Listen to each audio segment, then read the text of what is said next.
a civilian national security force.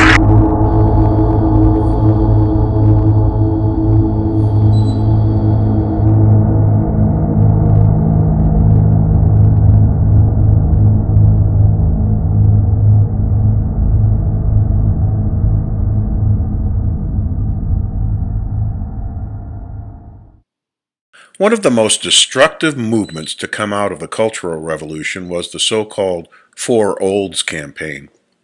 Old customs, old culture, old habits, and old ideas. These were counter-revolutionary and must be destroyed.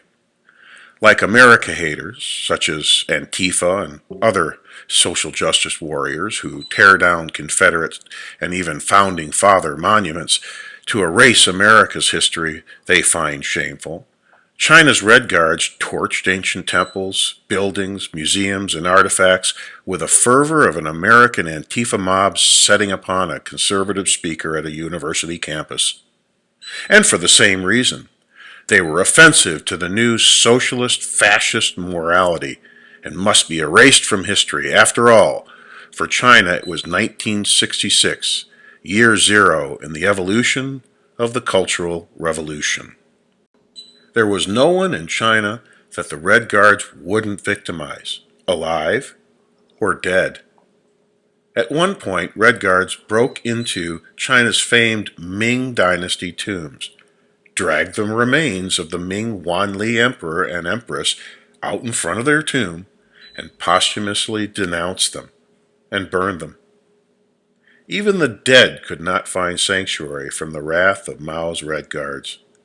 But for those who survived it, it resulted in the lifelong crippling of the soul of the Chinese people and Chinese society as a whole, damaging people in ways that would haunt them for the remainder of their lives, as these two personal testimonials show.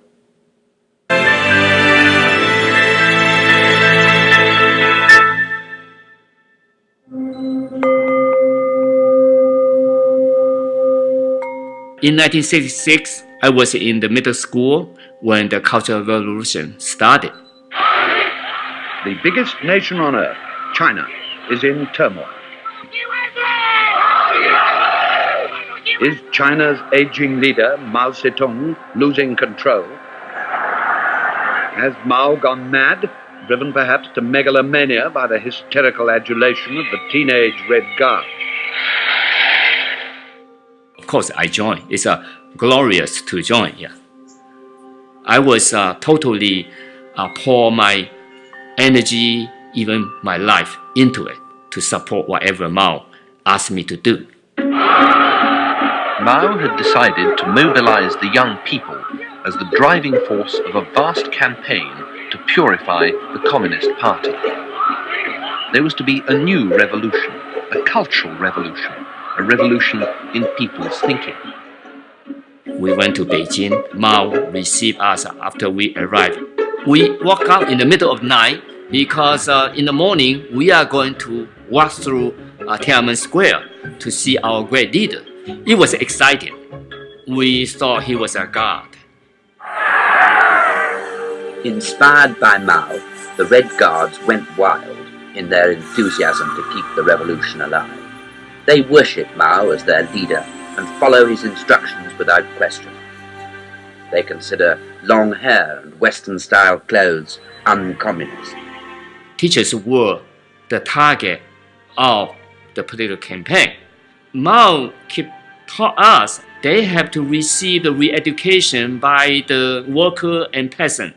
My female teacher, I love. She liked to wear beauty clothes. She cared for appearance. There was a criminal accusation. One boy went to her bedroom and lead so many people. She went there to cut her hair. I went there too late. The hair has been cut already. He was humiliated. And I couldn't help. I couldn't rescue her.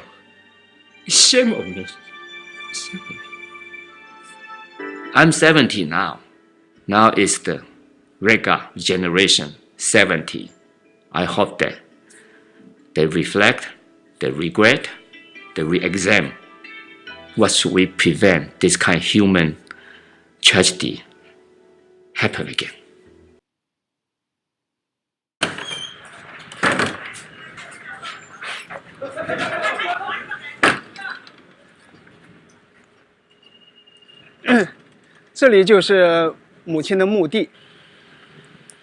John Hongbing's mother lies meters from the spot where she was executed in the Cultural Revolution. The years of upheaval and destruction Mao unleashed claimed perhaps 1 million lives. Even so, Fang Zhongmo's case stands out. It was her zealous teenage son who denounced her as a counter-revolutionary.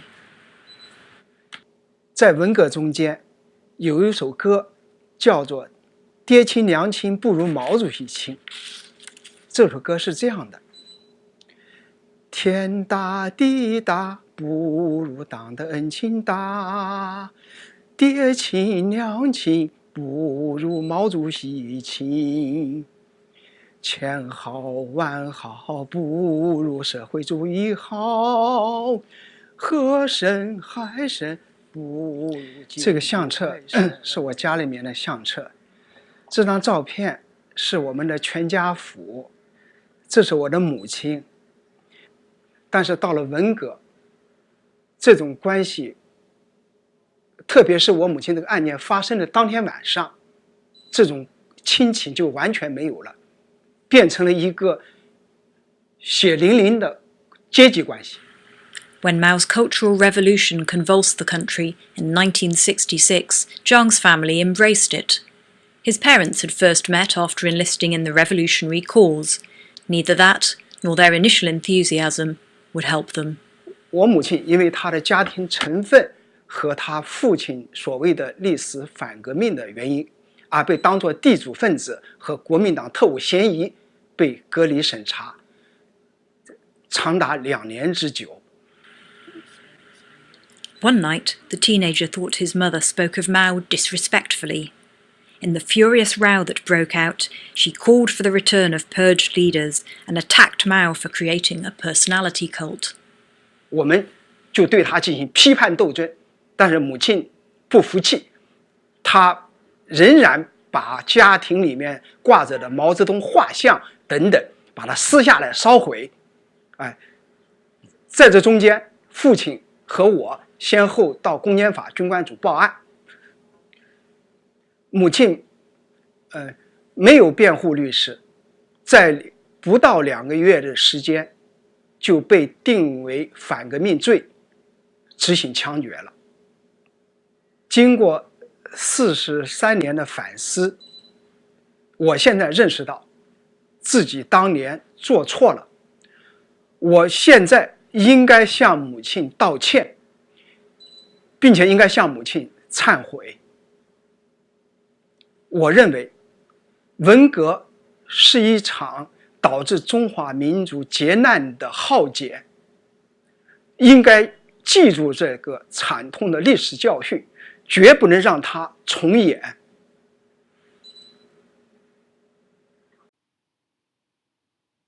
When Red Guards weren't making stupid and pointless gestures or tearing their history down, they vented their wrath on the Chinese people. Innocent citizens were targeted, brutalized, and looted. No one could trust anyone, neighbor, friend, family. One wrong word could get you sent to a re-education camp, abandoning your children and dependents to their own devices. One friend, Zhang, was 11 years old when his parents, both teachers, were taken away to re-education camp. He was left to fend for himself and take care of his 8-year-old brother on the streets of Guangzhou. At first, they made the most of it. Any youth in China could ride the trains for free, and the army was obligated to feed any youth who showed up for a meal. Zhang and his little brother rode trains from one corner of China to another, living off handouts and a sense of adventure. It was a couple of months before they returned to their hometown to find their parents. They were not to be found. Those who were sent to re-education camps were often badgered and brutalized mentally and physically to the point of suicide. There were many, many other such tragedies. and position and privilege could not spare one from these spasms of violence. Even Deng Xiaoping's eldest son was permanently paralyzed when he was thrown off a building by Red Guards. Throwing people off roofs was commonplace. Even the Chinese army was unsure what to do with the Red Guard rabble and didn't dare challenge them, lest they and their families be set upon themselves.